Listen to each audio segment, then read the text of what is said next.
Hi, good afternoon. Welcome to Business. My name is Darryl Kwao. The Public Interest and Accountability Committee has reiterated the call for a national development plan to guide the usage of oil revenues for development projects. Now, speaking to Joy Business, Technical Manager of PIAC, Mark Ajiman said a well-coordinated long-term policy framework will ensure that citizens enjoy the economic benefits of oil revenue.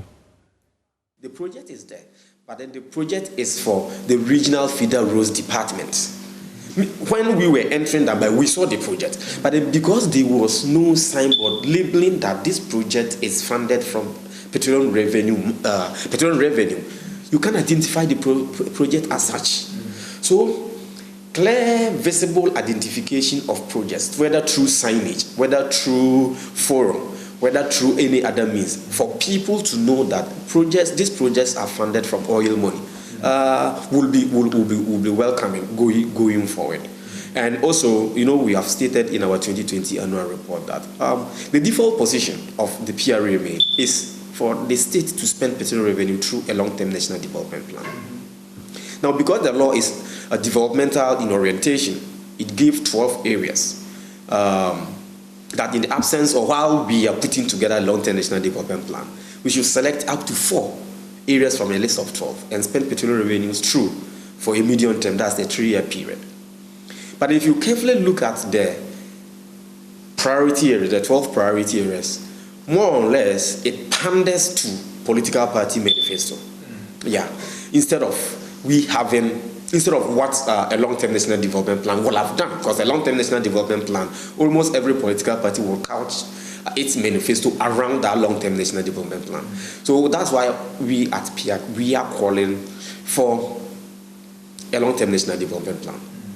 We should go back to the basics as the law envisaged, and then have a long-term national development plan in place that will guide the spending of petroleum revenue. Probably if we do that, the narrative will change 10 years from now as to the reason why citizens are not seeing the economic benefits or the economic impact of petroleum revenue after 10 years of production and managing its revenue. The plan from the outset should be owned by the citizens. It shouldn't be owned by a government or political parties. It should be owned by the citizens. And in that, I mean that even the composition of the committee that will oversee the drafting and putting together this long-term development should be impartial in nature.